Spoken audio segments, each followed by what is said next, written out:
Shalom Bapak Ibu yang terkasih dalam Tuhan. Kembali mari pada saat ini kita teduhkan hati kita sejenak. Beberapa menit ke depan kita mengalami perjumpaan dengan Tuhan lewat firman-Nya. Dan sebelum itu mari kita berdoa.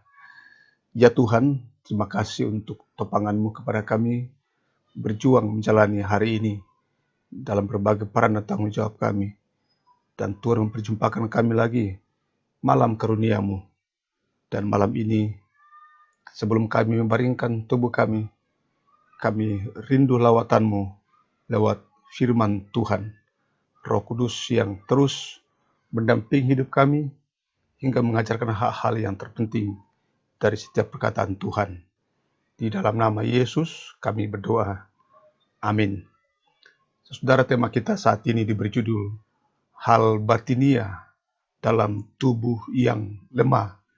Diambil dari 2 Korintus pasal 4 ayat 16 yang mengatakan, sebab itu kami tidak tawar hati, tetapi meskipun manusia lahiriah kami semakin merosot, namun manusia batinia kami dibaharui dari sehari ke sehari.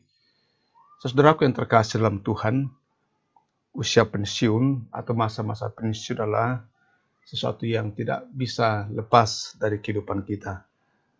Pensiun adalah masa di mana seseorang sudah tidak lagi bekerja karena usia ataupun karena sesuatu hal yang membuat harus berhenti dari pekerjaan itu secara permanen.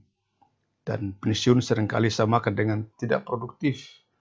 Pengertian ini bisa benar, bisa salah, tergantung cara memandangnya. Bila dipandang dari sudut jabatan, maka itu tidak benar. Akan tetapi dari sudut pandang Kristen, maka sesungguhnya masa pensiun adalah masa yang juga masih produktif, karena kehidupan berkarya itu tidak dibatasi oleh usia, ruang, dan waktu. Terkhusus kalau kita berbicara tentang manusia baru. Manusia baru tidak pernah berhenti berbuat, berkarya, bertumbuh, meskipun fisik kian hari semakin melemah dan merosot. Demikian juga kebenaran, beban, dan visi hidup tidak pernah berhenti bertumbuh.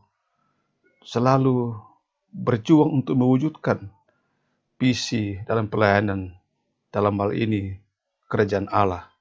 Sehingga dalam hal visi kerajaan Allah, maka tidak ada kata berhenti, tidak ada kata pensiun.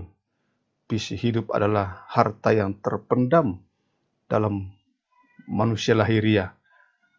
Pengalaman hidup dan pengetahuan tentang kebenaran akan Allah akan terus membuat kita berkobar-kobar untuk berkarya dan melayani.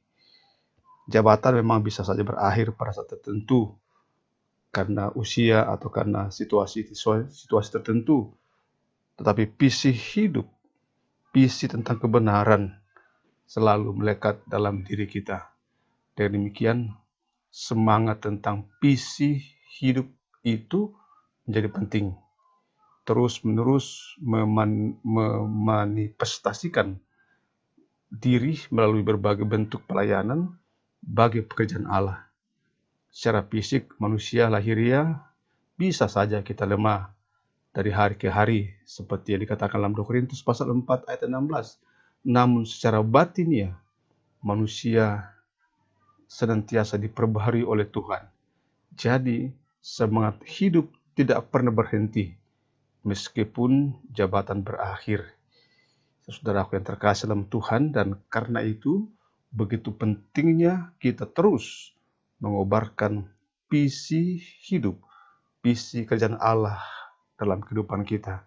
Itulah yang membuat kita masih terus produktif di semua keadaan, juga di usia kita yang kian bertambah. Mari kita berdoa. Terima kasih ya Tuhan, oleh karena saat ini Engkau mengingatkan kami tentang sebuah realita, bahwa bisa saja fisik kami lemah, masa-masa kami menjabat sesuatu bisa saja berakhir. Tetapi bila visi Allah, visi kerajaan Allah itu kami kobarkan dalam diri kami, dalam hati kami, dalam kehidupan kami, maka sesungguhnya secara batin mungkin kami lemah, tetapi secara rohani, secara batinia kami terus menerus dibaharui ke hari demi hari. Dan karena itu kami berdoa agar visi hidup itu Tuhan terus tanamkan, kobarkan dalam hati kami. Visi mendampingi anak dan cucu kami, kiranya itu tetap Engkau kobarkan. Visi mengabdi dimanapun kami berada, itu juga terus Tuhan kobarkan. Dan hari ini kami percaya bagian-bagian dari visi hidup itu kami telah kerjakan. Dengan demikian, kami boleh tertidur puas, karena hari ini kami telah isi hal-hal yang berguna. Bila kami sakit, kami percaya Tuhan yang berikan kami pemulihan dan kekuatan, jemaat yang bergumul, berjuang di berbagai tempat dan keadaan, Engkau gembala dalam segala keadaan. Dan pada malam ini kami percaya Tuhan berkenan kembali menyatakan berkat buat kami. Dan karena itu Bapak Ibu Saudara dimanapun berada, buka hati dan kehidupan saudara dan terimalah berkat daripadanya. Tuhan memberkati engkau dan melindungi engkau. Tuhan menyinari engkau dengan wajahnya dan memberi engkau kasih karunia. Tuhan menghadapkan wajahnya kepadamu dan memberi engkau damai sejahtera. Amin.